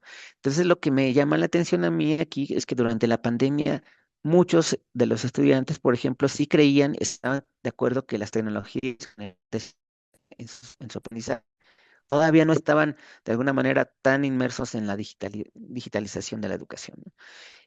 Pero cuando ya es la pospandemia, que esto ya cuando regresamos a las instalaciones físicas e institucionales, de 74% se redujo al 35%, o sea, la mitad, ¿no? Aquí ya no están tan de acuerdo en que realmente las tecnologías generen desigualdades en su aprendizaje. Empiezan a encontrar un sentido, ¿no? En realidad todos, tanto profesores como estudiantes en bachillerato y licenciatura, ya no están tan de acuerdo con esta digamos que afirmación, ¿no? Esto es bien interesante porque entonces nos hace pensar que se valora de forma diferente el uso de las tecnologías después de la experiencia que tuvimos ya de forma intensiva durante la pandemia. Otro de los datos es de que las tecnologías contribuyen a mejorar el proceso de enseñanza-aprendizaje, ¿no? Igual aquí es al revés. Pocos estaban de acuerdo durante la pandemia y muchos empezaron a darse cuenta que sí podía mejorar los procesos de enseñanza y aprendizaje, ¿no? Entonces, la idea de esta información es nosotros nutrirnos de que, bueno, efectivamente hay una percepción de que sí nos está ayudando, ¿no? Hay que buscar las maneras de seguir promoviendo prácticas, digamos que potencializadoras del aprendizaje y de la enseñanza. Y otra es que la educación en línea y a distancia es de inferior calidad, ¿no? Primero, en estos casos la distribución no fue tan evidente, pero bajó un poco esta afirmación de que educación a distancia es de inferior calidad, ¿no? Se dieron cuenta de que pues no es tan así, ¿no? De 26 bajó a 16, de 46 a 34, de 28 a 21 y de 63. Solamente los de bachillerato, estudiantes son los que como que todavía siguen percibiendo que esta modalidad educativa no es igual que la escolarizada, ¿no? Pero en los otros casos cambia un poco la percepción, ¿no? Y en el caso de los desacuerdos, pues aquí se nota la diferencia, ¿no? Están en desacuerdo con esta afirmación. Entonces, esto abre otra vez la posibilidad a que sí es importante considerarlas, ¿no? Las tecnologías ya ahora como parte del ecosistema que estamos viviendo digital, ¿no? eh, no solamente es una idea, sino realmente hay datos que están diciendo que sí, ¿no? Y aquí también los tipos de algunas herramientas son, por ejemplo, en algunos casos hay cuatro, digamos que barras, y en algunos casos tres. La última es pospandemia, de todas las que vean. La última de la parte derecha es pospandemia. Y las primeras son, de alguna manera, em, durante la pandemia en diferentes momentos. Los que tienen cuatro barras son los que se pudo hacer la medición del inicio, en medio y el final de la pandemia y después pospandemia, ¿no? Pero vemos que, por ejemplo, en las redes sociales al inicio de la pandemia estaba bajo y ya después de la pospandemia sí se siguen empleando. Las aulas virtuales pues estaba muy bajo al inicio y actualmente, después de la pospandemia, seguimos utilizando aulas virtuales, ¿no? El Google académico estaba al inicio de la pandemia, digamos que en 76, bajó a 65, o sea que bajó aquí un poco el uso de Google académico. Bases de datos más o menos también se mantienen, los libros electrónicos un poquito bajan, los MOOCs subieron, o sea que quiere decir que ahora ya se ve como una opción, por ejemplo, de formación, ¿no? El uso de software subió, y bueno, pues en general hay como que patrones que nos pueden decir que la digitalización y el uso de ciertas herramientas nos empiezan digamos que empiezan a ser parte de este ecosistema que actualmente estamos utilizando. Los simuladores también son actualmente en la post-pandemia utilizados, ¿no? Eh, Todo esto nos da información sobre la importancia sobre las características de nuestros estudiantes y nuestros docentes, ¿no? O sea, cómo están concibiendo las tecnologías, ¿no? Y vemos que sí, sí, efectivamente ya hay un mayor uso, mayor digitalización. Y ya para ir, digamos que en esta última sección de la presentación, vamos a ver ahora sí lo que es la inteligencia artificial generativa, ¿no?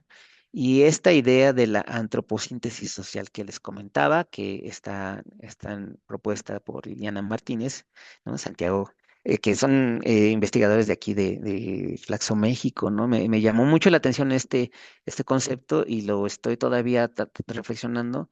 La antropocíntesis menciona esta idea de interacción o simbiosis entre lo que es la parte, digamos que humana, y la parte tecnológica, en este caso de las inteligencias artificiales generativas, y no tanto como Latour comentaba sobre, digamos que estos agentes, sino sobre también la posibilidad de adaptación de las inteligencias hacia nosotros, ¿no?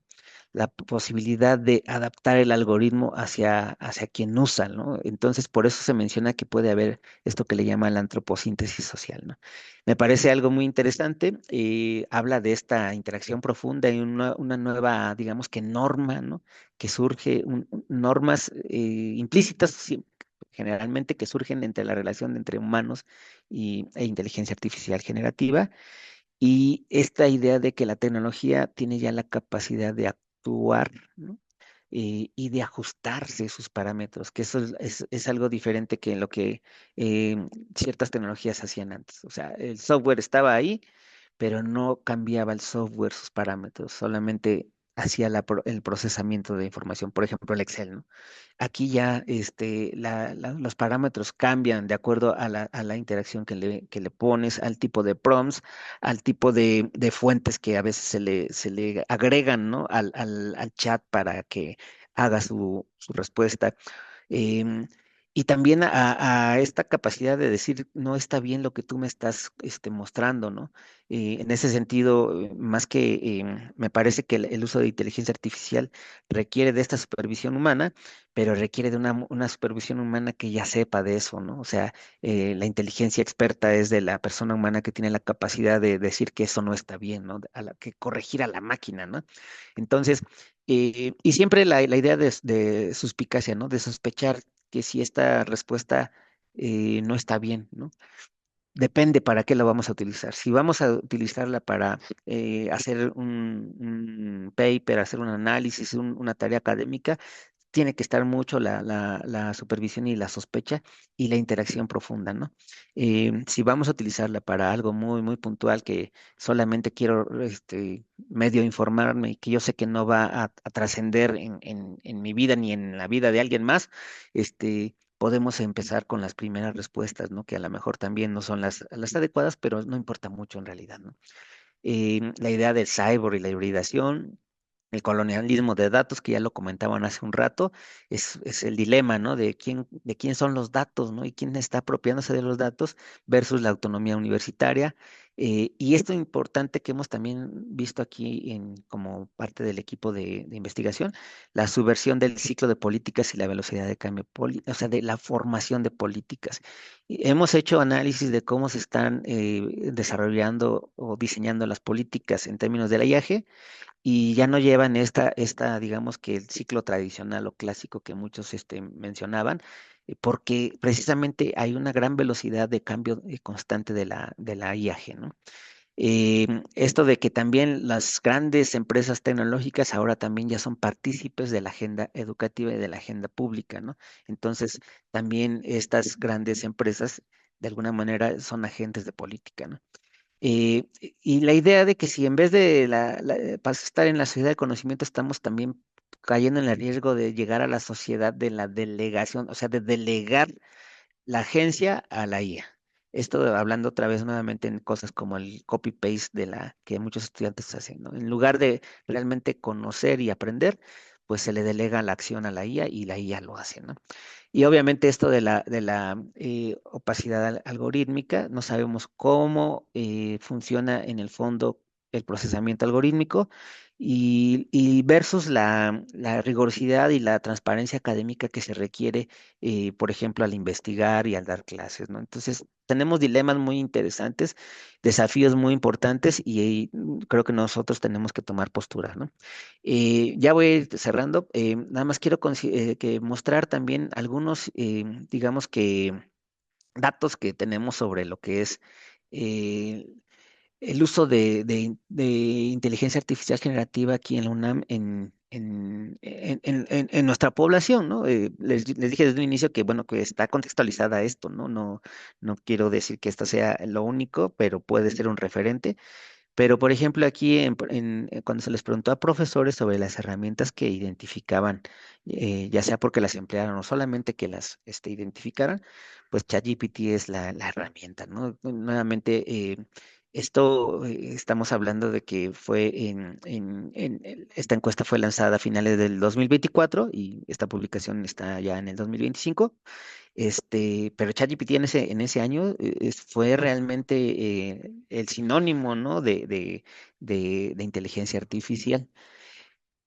Pero esto cambia, recuerden, ¿no? Así ha pasado siempre. Las empresas tecnológicas van mutando, van cambiando y van desarrollándose y unas se imponen más que otras, pero en ese momento el sinónimo de inteligencia artificial era ChatGPT. Y vemos varias otras herramientas que realmente relacionadas con el trabajo académico, sí, que realmente no se emplean, ¿no? Mucho, ¿no? Y que son todas las que están acá abajo, principalmente que son herramientas relacionadas con investigar y analizar información, ¿no? Entonces, como que las genéricas, por así decirlo, las herramientas genéricas son las que más se emplean, pero las herramientas especializadas todavía quedan en un segundo momento. Esto solamente con profesores. Otro dato que vemos aquí son sobre los desafíos que percibe el profesorado de usar las herramientas de IA. Los azules son el bachillerato, los dorados de licenciatura y los azul claro de posgrado, ¿no? Y los desafíos mayores tienen que ver con el desconocimiento de las implicaciones éticas, ¿no? Eso es como lo que profesores están realmente como preocupados por no saber cómo hacer, ¿no? Eh, eh, el uso indebido por parte del estudiantado, ¿sí? Esto de la delegación, como decíamos, de la agencia a las IAs en lugar de construir el conocimiento. Es más, digamos que prominente en bachillerato, es donde más tienen este problema, ¿no? El de problemas de seguridad y privacidad de los datos, también los tres, en el desconocimiento de sus características, o sea, esto ya es una cuestión formativa, falta de formación, y bueno, podemos ir viendo aquí los sesgos, por ejemplo, hasta la que es menos problemática, que es el interés, ¿no? Para utilizarla, ¿no? Esto no ven como que sea un problema el desinterés, sino más bien el problema está en cómo utilizarlo de forma académica y de forma ética, ¿no?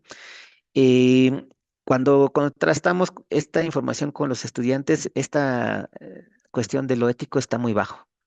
No, no es un problema para ellos, ¿no? O sea, ellos lo usan y ya, ¿no? Pero no lo ven como problema. Entonces, pensándolo en que el acto educativo es la interacción entre docentes y alumnos y estudiantes, creo que ahí es un área de oportunidad muy interesante de abordar también con nuestros estudiantes, ¿no? Otra de las cosas que vemos de la incorporación es la frecuencia que emplean, ¿no? ¿Para qué emplean en sus actividades relacionadas con la docencia los profesores, ¿no?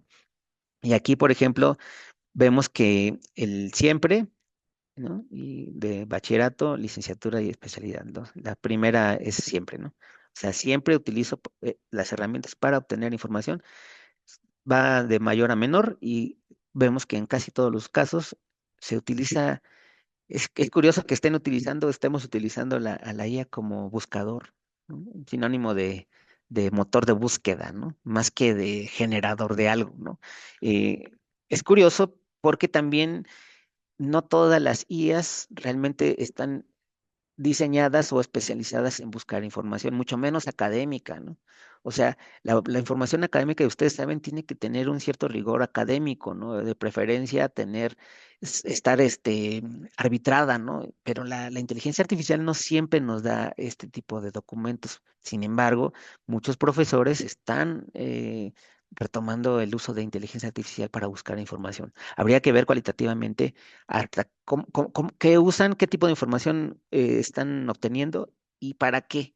¿Para qué les sirve? Porque si es para dar las clases o para hacer sus investigaciones, hay que poner aquí un foco amarillo o rojo, ¿no? Para buscar recursos bibliográficos, diseñar actividades de aprendizaje, que esto ya es un poco más su aspecto generativo. ¿Sí?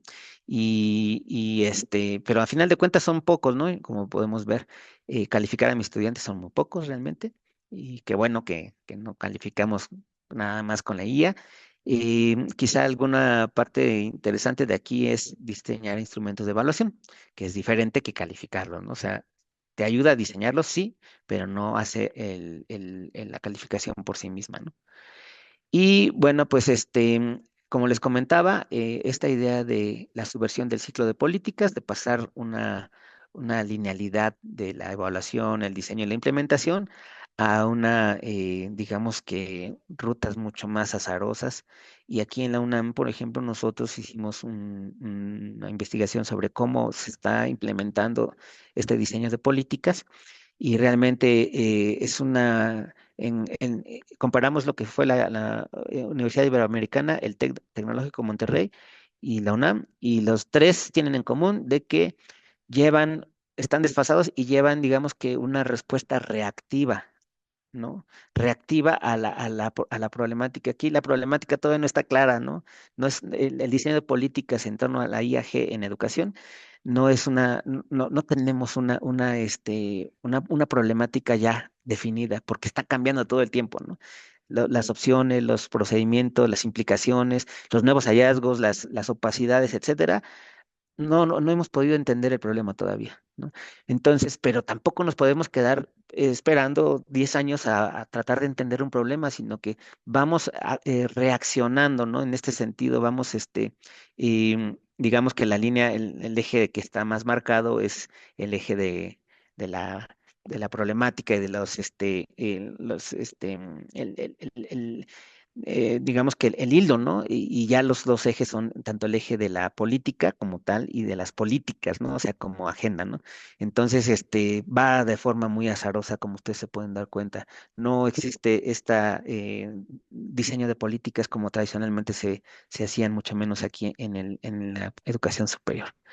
Y bueno, pues con esto me parece que ya nada más termino comentando con una reflexión también que ya se planteaba, que es esta idea de la desigualdad e inequidad en la producción y difusión académica en habla hispana, ¿no? En una revisión sistemática que hicimos, una revisión crítica, perdón, en habla hispana, vemos cómo está distribuida, por ejemplo, la producción académica en países hispanohablantes, ¿no? España es quien más produce literatura académica.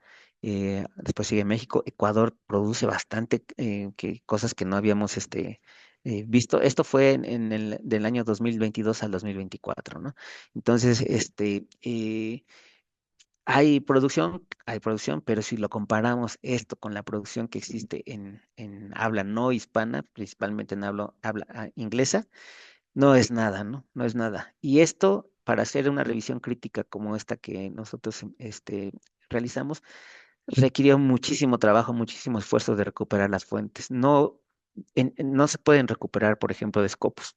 En Scopus nada más hay 3 o 4 o 5 eh, textos en español, ¿no? No publican en español. Entonces tuvimos que andar buscando en las bases y en los, digamos que recursos, em, digamos, latinoamericanos y en español, Cielo, por ejemplo, ¿no? Redalyc, ¿no? En Google, mismo Google académico, pero no dan una base ni una organización tan robusta como la hacen, por ejemplo, el buscador Scopus o en ERIC, ¿no? Que están dedicados a la educación. Aquí es más artesanal, entonces hay una gran inequidad en la producción y en el acceso y en la difusión a la producción académica en habla hispana, ¿no? Entonces también aquí hay que tomarlo en cuenta. Y bueno, pues terminamos con esto. Me gustaría tener, si se puede todavía, aunque sea una conversación o chat, pero entre inteligencias humanas, es decir, entre nosotras y nosotros, ¿no? No sé, quisieran comentar, ya hay varios comentarios en el chat, pero pues podremos también dar, si quieren, algún momento para escucharles.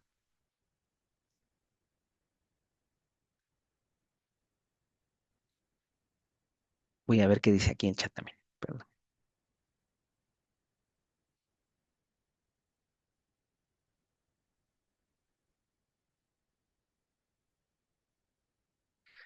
Aquí, por ejemplo, menciona si habrían que pensar si efectivamente el tema de percepción de reducción de brecha de estudiantes es solo por el uso intensivo, ¿no? De la pandemia o porque posterior a la pandemia la interacción presencial regresa, probablemente con un enfoque más mixto o híbrido que prepandemia.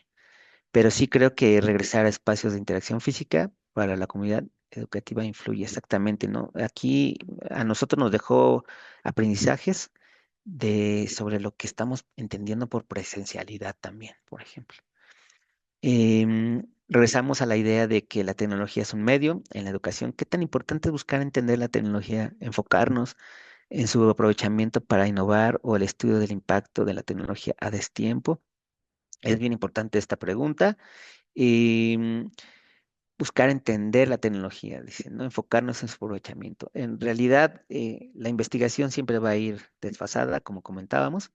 Y aquí en la UNAM se han tratado de retomar todos los, digamos que, medios para encontrar información de lo que ocurre, ¿no? Desde encuestas, que es como que la más fácil, pero también grupos digamos que de diálogo con docentes para ver también qué cosas están haciendo, pero los diseños más, digamos que como robustos, requieren más tiempo y todavía no logramos llegar a eso, ¿no? Aquí se está planteando, por ejemplo, la idea de lo que se le llaman colaboratorios, ¿no?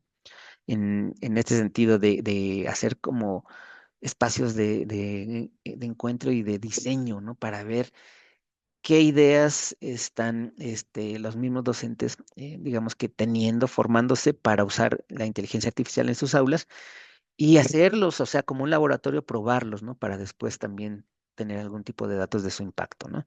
Esas son iniciativas que ahorita apenas están, digamos que en ciernes, todavía falta, pero bueno, pues tenemos que seguir, em, digamos que avanzando en esto, ¿no? Considera que tenemos una política de verdad de apropiación digital en la UNAM, pues no es una apropiación como tal, pero sí es por lo menos yo pienso que de una, eh, ¿cómo se dice?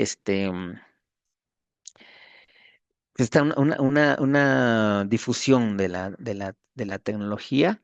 Está, digamos que no tenemos una política de apropiación, eso sí, todavía no, porque eso requiere mucho mayor fineza, ¿no? En la elaboración de la política, pero sí por lo menos en lo que es esta impregnación o difusión hacia las actividades de aquí de la academia, de la enseñanza y de pues lo que es la extensión universitaria, ¿no?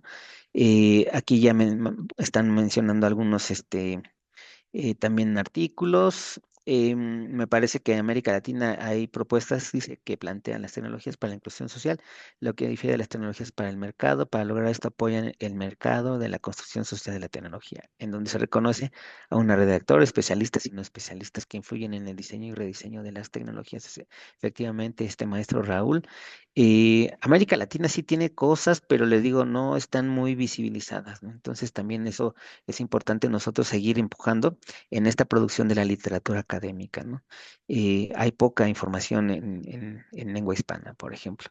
Y no sé si alguien tiene algún comentario, pues ahora sí que también para escucharles. Hay muchos hilos que quedan ahí también todavía de reflexión. Eh, sí, la parte tecnológica pues es sumamente cambiante, pero todavía esto de la inteligencia artificial ha cambiado bastante, ¿no? Actualmente están señalando que me parece que la inteligencia de Google es la que ahorita ya está posicionándose como la más, con la que mayores usuarios tiene. Si bien en un principio ChatGPT era la que logró el boom, ahora la inteligencia de Google ya también tiene una mayor presencia y uso en el ámbito académico, porque justo Google ofrece suites educativas, ¿no? En sus servicios, ¿no? Entonces, recuerden que la minería de datos es extraer la información de todos los lugares posibles, ¿no? Si ustedes utilizan esa inteligencia, se van a dar cuenta cómo de pronto las respuestas incluso ya retoman lo que tienen en su Google Drive sin que ustedes necesariamente les hayan permitido eso, ¿no? Es porque es parte del ecosistema. Perdone, aquí tengo la mano levantada. Enzo Renato Hernández, maestro o doctor. Sí, muchas gracias. Nada más quería compartir, así como usted nos compartió este video, se me hizo muy padre. Hubo una publicidad de Apple cuando recién empezó con su inteligencia artificial y para mí esa serie de spots fueron como muy reveladores, ¿no? O sea, como entre pues un poco de susto, ¿no? Y conciencia lo que está pasando, porque para quienes no lo han visto, quienes no lo han visto, pues están en YouTube, los pueden encontrar. Pero básicamente eran escenarios donde era gente, me llamó la atención sobre todo una persona que trabajaba y que tenía un vocabulario muy escaso, ¿no? En su trabajo para poder comunicarse, sobre algo, entonces ponía el texto en su teléfono, con las palabras que podía usar, que era de un vocabulario muy básico y coloquial para preguntar algo a su superior y él le pide a la inteligencia artificial de Apple que corrija, que lo haga formal y entonces manda el mensaje y cuando le llega a su jefe, le llega así todo formal y todo bonito y hasta voltea a ver desde donde está al trabajador que está casi como picándose la nariz y todo, ¿no? Y al final, pues es el eslogan de Apple Intelligence, ¿no? Entonces... así como ese, varios casos igual, ¿no? Igual un trabajador que llega y que le piden que qué opina sobre el documento que se compartió y no leyó nada, y entonces otra vez echa mano de Apple Intelligence y ya a partir de los briefs que pone, pues entonces ya participa, ¿no? Entonces, como la manera de introducir cultural y socialmente una innovación como esta, para que sea adoptado culturalmente, pues es a través de este tipo de discursos que pueden tentar a como pícara, humor pícaro, ¿no? Pero al mismo tiempo, pues era un adelanto ya de años atrás de cuál es el enfoque, por lo menos empresarial que está viendo, ¿no? Gracias. Sí, así es.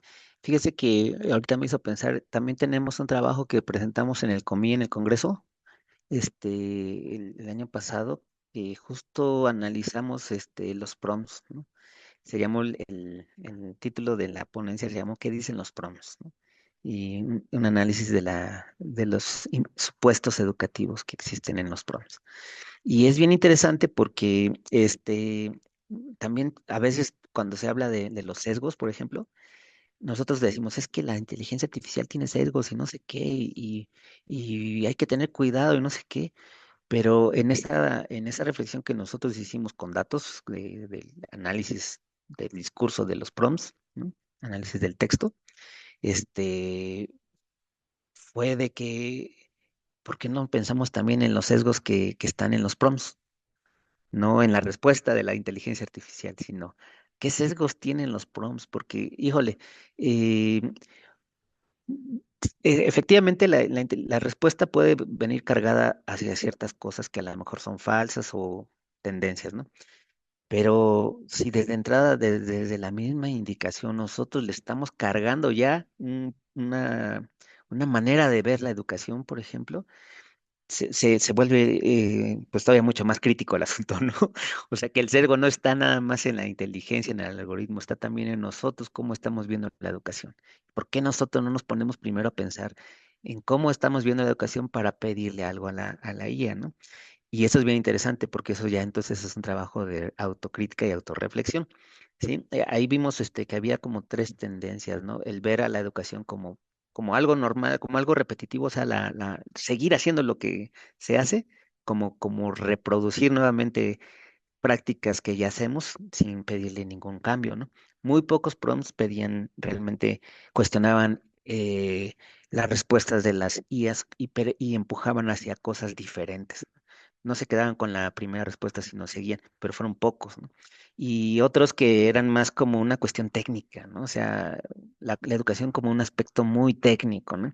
Más que como un aspecto crítico, reflexivo, participativo, era más como una cuestión centrada en la fórmula y ya, ¿no? Resuélveme esta ecuación, ¿no? Pero no como ver, bueno, ¿y qué haces con esa ecuación? ¿O por qué no hay otra manera de resolver esa ecuación? O sea, pensar en cosas diferentes. Muy pocos prompts de los docentes aquí en la UNAM que recuperamos en unos talleres realmente empujaban, ¿no? Empujaban la visión que ya tenían ellos en su prompt de lo que es la educación. Entonces vale la pena también nosotros pensar en eso, que la inteligencia artificial no solamente es la que tiene sesgos, también nosotros tenemos los sesgos y habría que ver cómo nosotros estamos impregnando, ¿no? Ese uso de la IA, ¿no? Bien interesante eso también, maestro.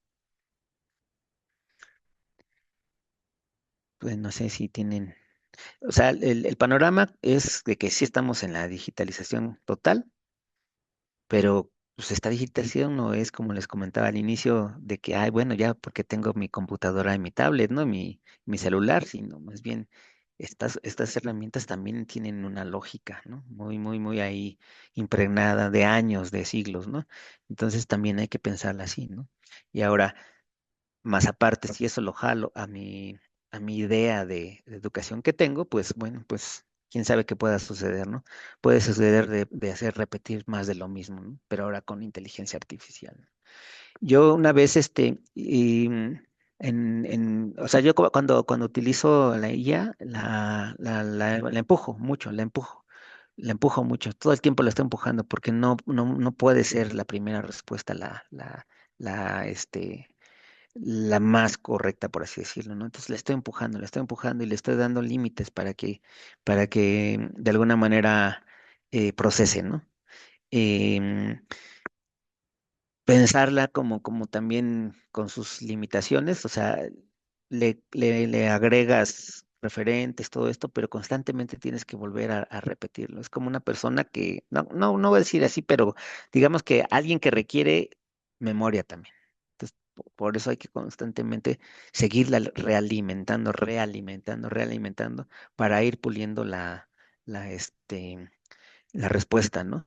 Y básicamente es curioso que también, sí, efectivamente, si ustedes hacen una pregunta muy básica, sin tanta tendencia y sin tanta instrucción, por ejemplo, como pedirle elabora una clase y ya ustedes le ponen de lo que sea, de matemáticas con el tema tal o de geografía, vean en la respuesta de las dos, digamos que asignaturas diferentes del mismo nivel y vean que van a tener características muy similares, ¿no? O sea, ahí es cuando se ve el sesgo de la IA, ¿no? La IA tiene una manera de ver lo que es la clase y esa manera de ver lo que es la clase es la manera más rudimentaria, más repetitiva, más estándar, ¿sí? De lo que es dar clases, ¿no? Entonces, yo ahí cuando hice ese ejercicio dije, híjole, trae un molde de lo que es la clase, ¿quién se lo enseñó a la IA? Yo todavía no le ponía cosas, ¿no? Entonces, bueno, pues no sé si tienen algún comentario más o en fin, ya estamos creo que en el tiempo.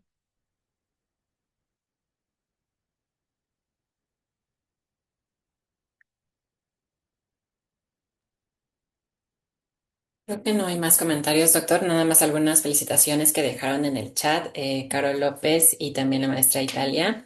Ujú, Excelente exposición. Me sumo a estas felicitaciones. También creo que es un tema que nutre y complementa mucho la información que nos proporcionó también el doctor del Navarro el día de ayer. Y este gran panorama nos deja mucho que pensar, mucho que reflexionar y esperamos que en las siguientes sesiones de este curso podamos ir poco a poco tejiendo, ¿no? Estas cuestiones que quedan abiertas en la reflexión.